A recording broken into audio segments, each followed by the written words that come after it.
Good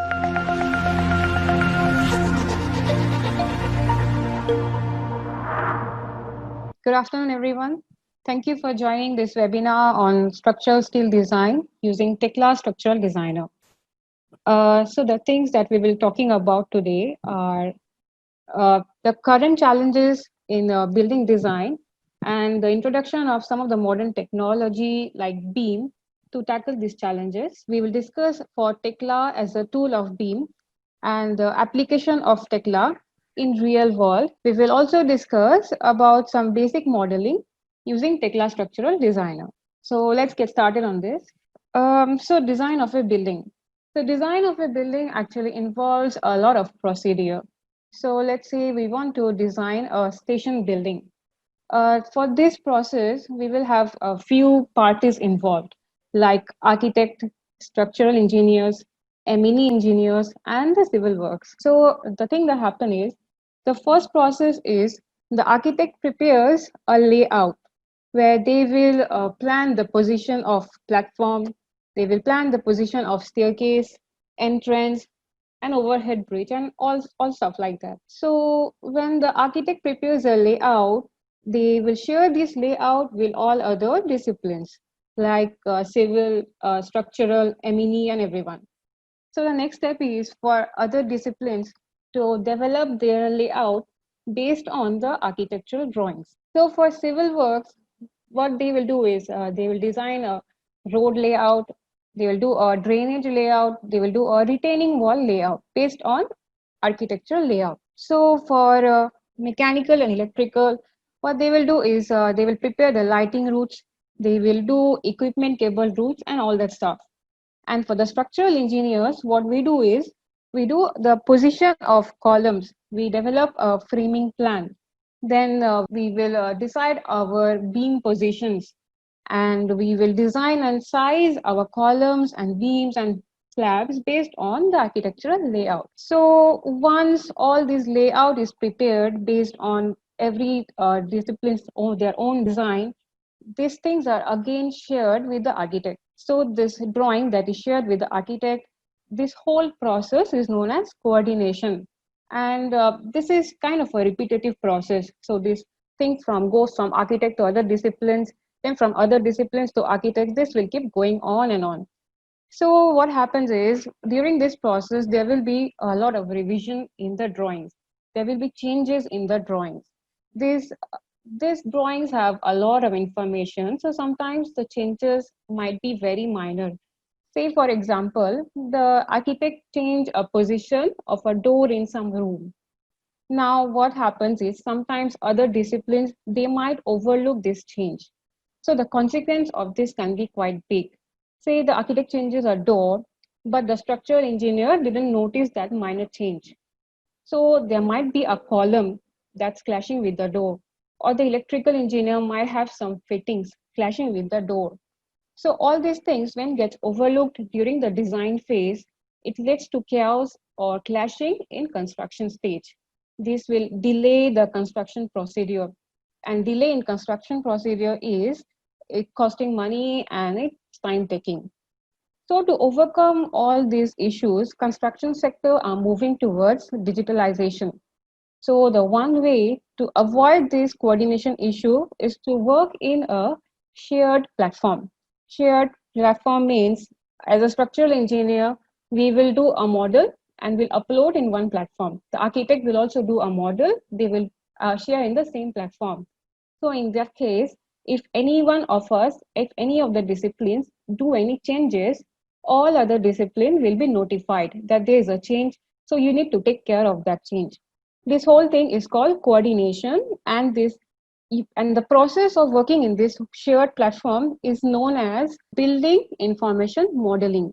It's called BIM. So what's BIM? BIM basically is a process where all these informations are shared in one place, so to facilitate for easier coordination and efficiency. Say what happens in BIM. Now we were talking about a station design example. So I modeled my station in one software. I design it, I do my column sizes. Architect also do the same. I'll upload it using one of the software that can facilitate the BIM environment, like Tekla, like Revit or Navisworks and all those. So once we are done, everyone will share their model. Then we run clash analysis. So once we do the clash analysis, we will see that whether is anything is there that's clashing or not, everything is in order or not. So all these things are under BIM environment. So just like I just said, there are some tools that are used for BIM environment. Some of them are Tekla, Revit, Navisworks, Autodesk 360. These are quite common. Out of these, today we are going to talk about Tekla. Under Tekla, there are different products.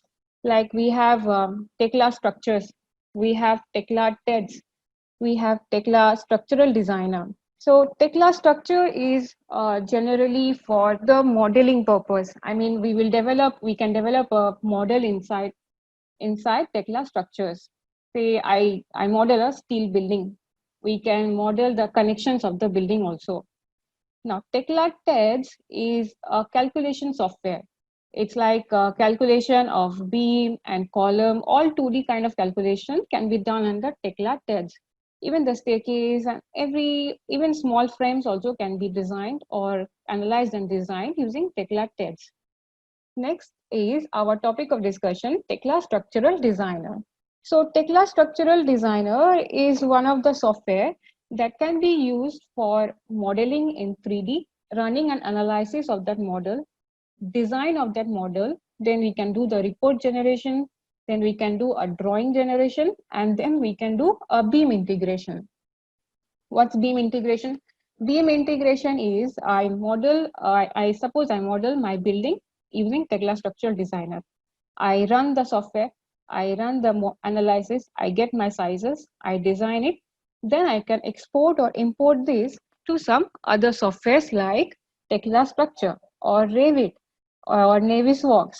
So that way, I am directly connecting with the same platform. So it's not like I'll be modeling using a 2D drawings.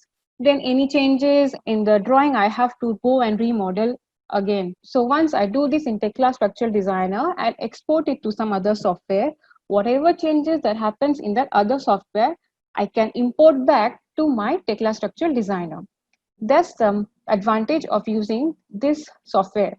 It's basically like a shared platform. So this is one of the reasons that's why most of the industries are nowadays using Tekla softwares for their projects. Like you will see oil and gas industries. Oil and gas industry have a lot of offshore structures. They have a lot of coordinations going on. Similarly, for infrastructure buildings, like infrastructure projects, like railway stations or bridges. Our station building have a lot of coordination to do between architects, structural engineers, then your system, mechanical, a lot of other discipline comes in.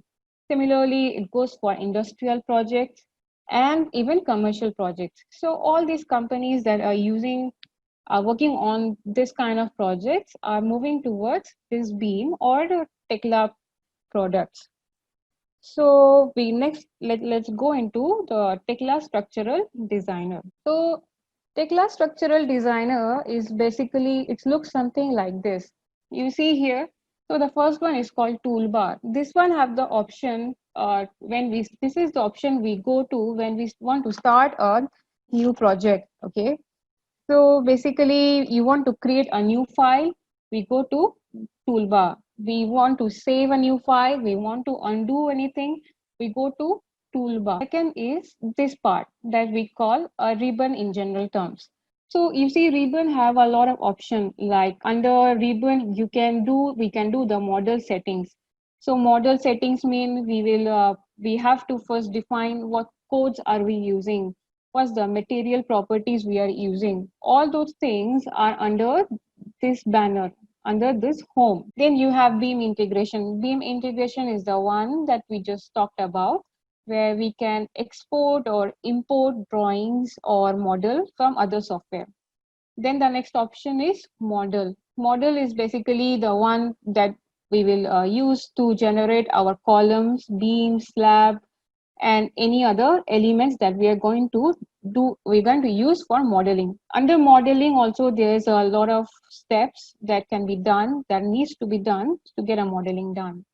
Now edit is where once we are done the modeling, suppose you do a beam, you want to repeat a frame, you model one frame, then you copy that frame, we can paste that frame for subsequent grids. Okay, so edit is like that. It is, you remove one frame, we can copy loading, all that functions come under edit. Next is load. So under load we define whatever loads we want to do, like design, dead load, we can go for live load, or we can go lateral load like seismic, wind, etc. under load. Under analysis, analyze, we have a lot of options here. We can go for first order analysis, we can go for second order analysis if it's necessary, we can also go for finite element analysis if it's necessary again. Then next is design. So design, once we've done modeling analysis, we go to design. Foundations are to design foundations like this. Then you have a report. Under report, as I said, we can generate report. Then drawing is to generate this all those drawings.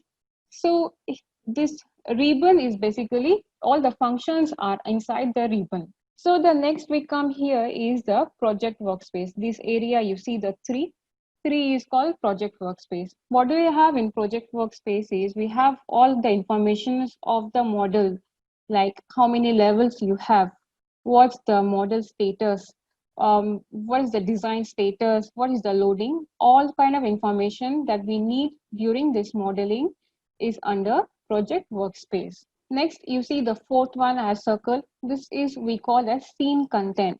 What is scene content is you see a model here, okay? This view, you see a view here. Maybe I don't want to see so many elements. I don't want to see maybe the beams. So what I do is I go here, switch off few elements and I don't see the beams. So this is very useful when we want to select few items to work on, not everything. This is a small model, so it's quite easy for us to see things here. But if it's a big model with a number of beams and columns where you don't really want to use everything all at once, then this scene content is very useful. The next is properties window. What do you see in property window? Suppose you see the first one that's highlighted in pink.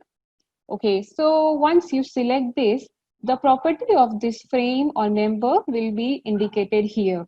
So you can see whatever the property you have assigned, you can check whether the member size is correct or not. You can check whether the code is correct or not. Or in case you want to edit anything inside this, you can also do this inside the properties window.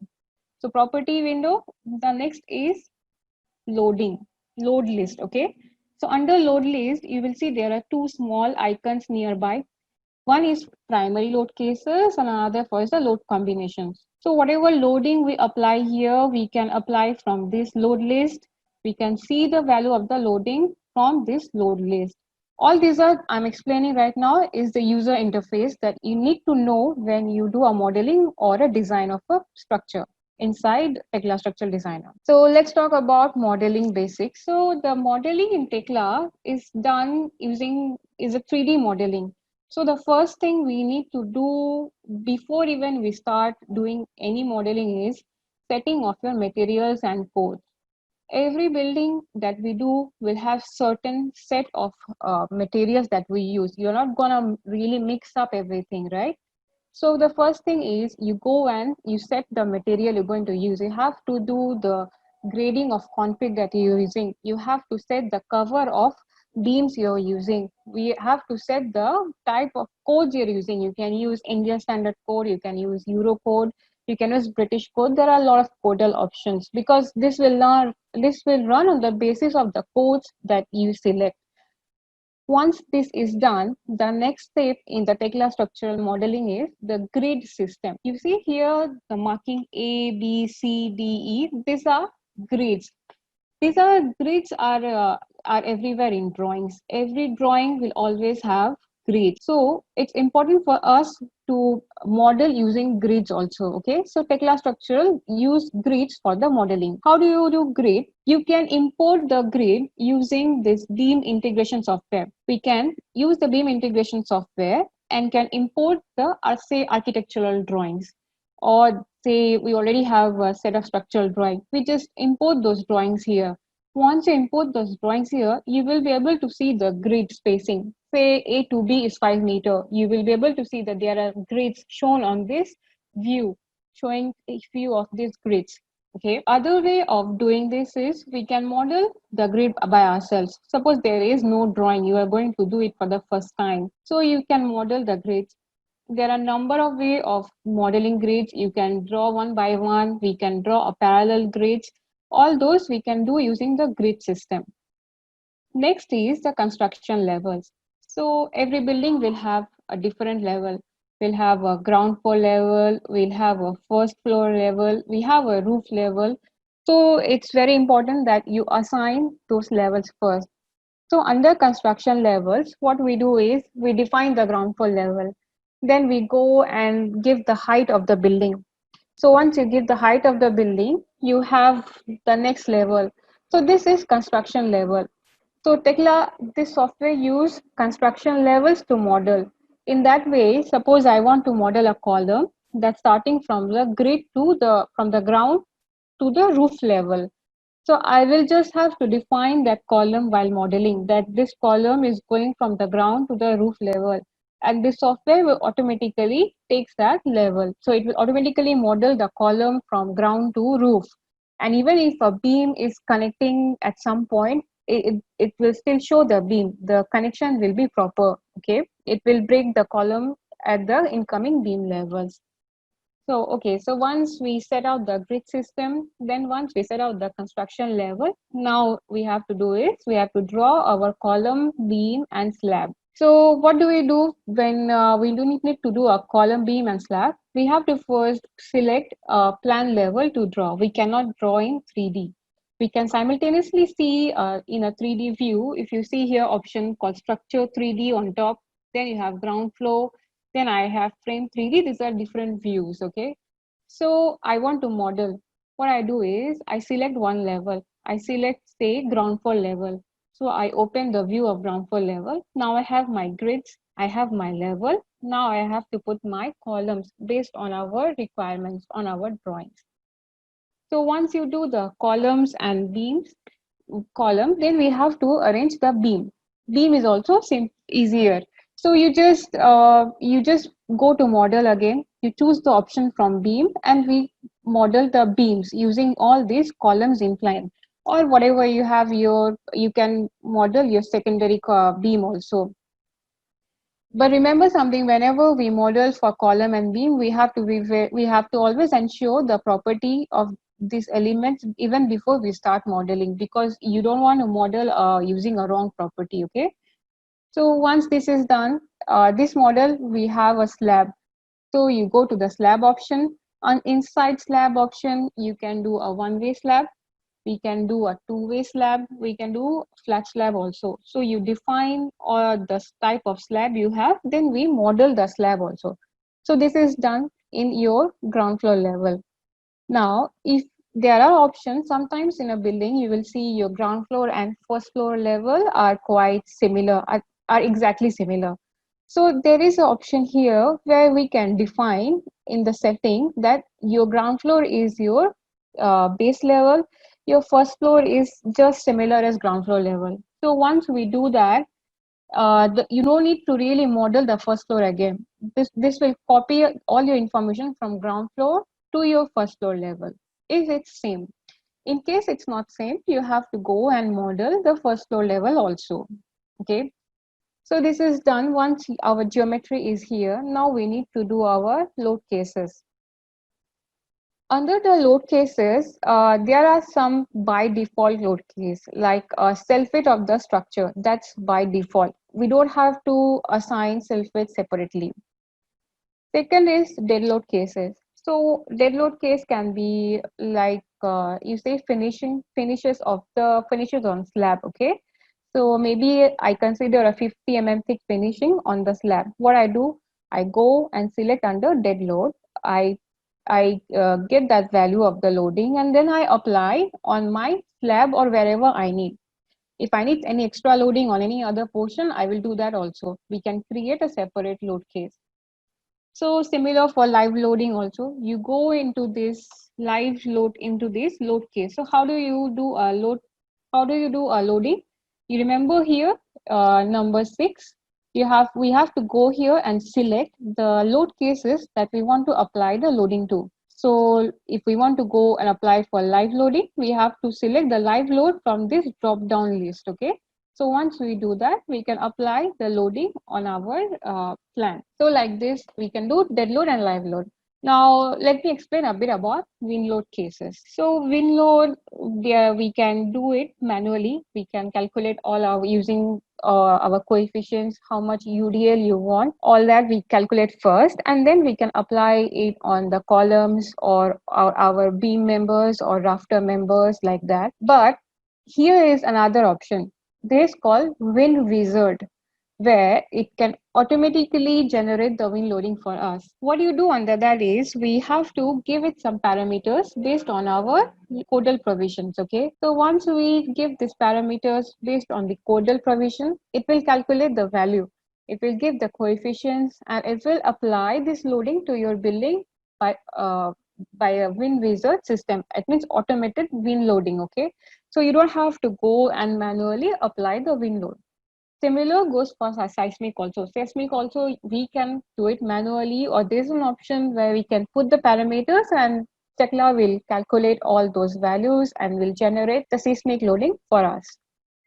So once we are done with the loading, the next is to generate load combinations. Remember, we set our code first. So we set our Indian code first, then it will already know what loading combinations it have to generate. So we have this option where we can generate all our loading combinations just using the generate loading command only.